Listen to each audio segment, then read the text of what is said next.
Los mucinosos son el 15 a 25% de los tumores de ovario, en el 85% son benignos, son de gran tamaño, bilateralidad ocasional, son masas redondas, ovoides, con cápsula lisa, traslúcida, de color gris azulado, y el interior está dividido por tabiques o lóculos que contienen líquido mucinoso, espeso y viscoso. Los endometriomas pueden ser únicos o múltiples y con adherencias a la superficie, contienen un líquido espeso color chocolate, hay glándulas endometriales y estroma. Si son de gran tamaño, el tratamiento es quirúrgico, la bilateralidad se da en el 50%, presentan dismenorrea como síntoma común y la pared del quiste puede ser fina o gruesa y a veces pueden alcanzar los 15 centímetros. El tumor de Brenner es un tumor sólido, generalmente benigno, se da a cualquier edad, con mayor frecuencia después de los 40 años. Es un tumor raro y generalmente son masas unilaterales y son casi siempre pequeños.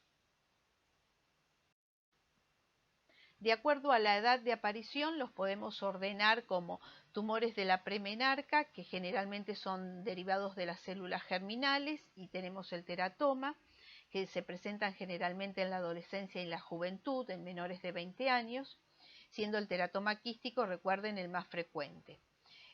Tumores en la edad reproductiva, tenemos los teratomas, los cistoadenomas y los tumores tecales, y los tumores de la posmenopausia, que pueden ser del estroma o de las células epiteliales, y tenemos el cistoadenoma seroso, el mucinoso y el fibroma.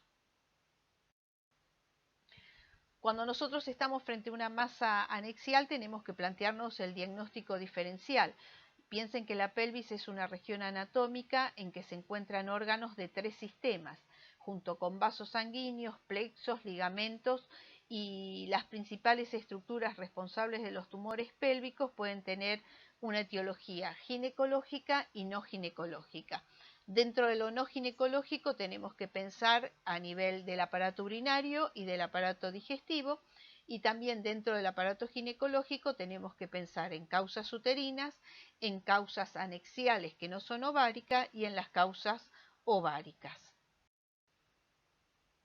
Siempre que uno se enfrente a un tumor pélvico, tenemos que pensar cuál es el diagnóstico más grave, un abdomen agudo, un cáncer de ovario, y qué es lo más frecuente. Y según ello tenemos que manejarnos en cuanto a los estudios. Los síntomas van a depender del tamaño, la localización y el tipo de tumor. La mayoría son asintomáticos y otros presentan síntomas inespecíficos como dolor abdominal bajo, distensión abdominal, sensación de pesadez abdominal, dismenorrea, dispareunia o bien abdomen agudo por torsión. En cuanto al diagnóstico, tenemos que tener en cuenta un buen examen ginecológico. El tacto nos va a permitir caracterizar el tamaño, la lateralidad y precisar si el tumor es móvil o es sensible o doloroso. El tumor benigno por lo general se va a presentar como móvil, unilateral y no doloroso.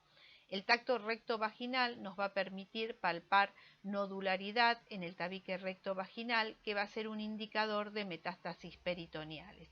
La ecografía es de elección para la evaluación de los tumores anexiales. Es un método sensible y económico.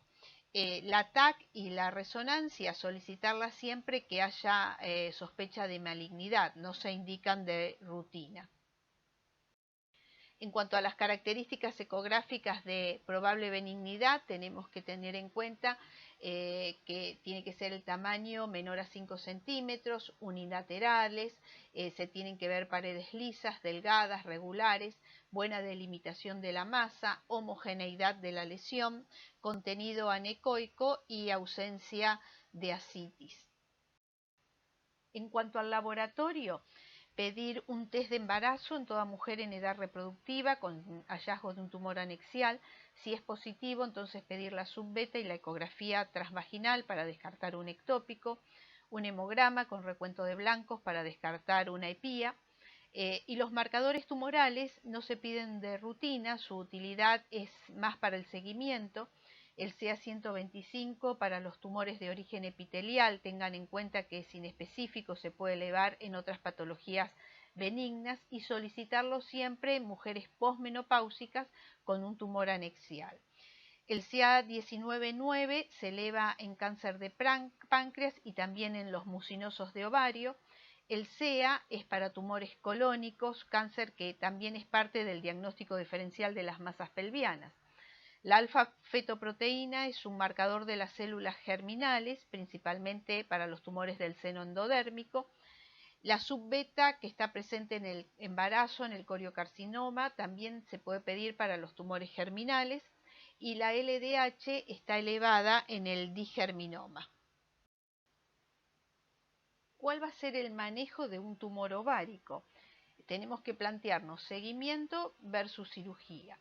Para definir la conducta es necesario evaluar el riesgo oncológico de la paciente y las posibles complicaciones asociadas tanto al seguimiento como a la cirugía.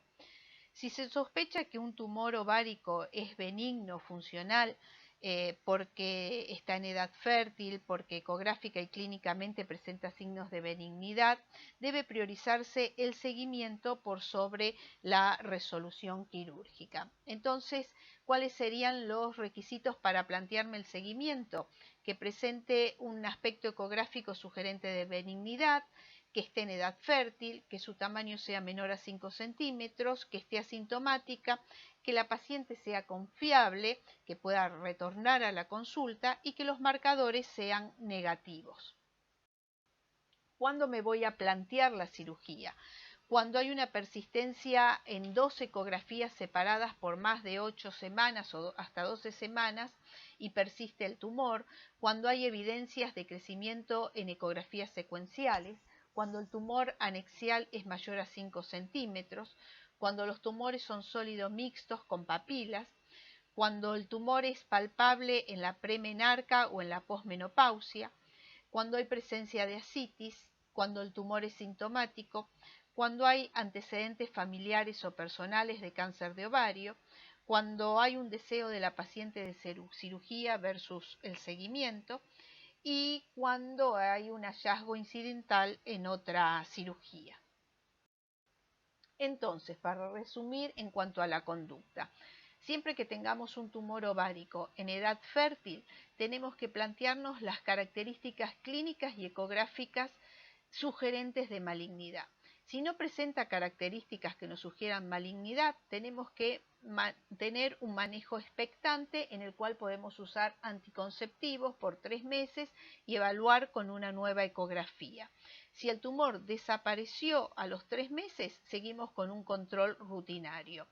Si a los 3 meses, cuando repetimos la ecografía, luego de haber hecho 3 meses de tratamiento con anticonceptivos, persiste, ahí nos tenemos que plantear la laparoscopía.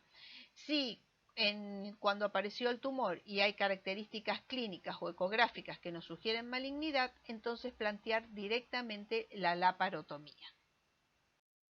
Muchas gracias.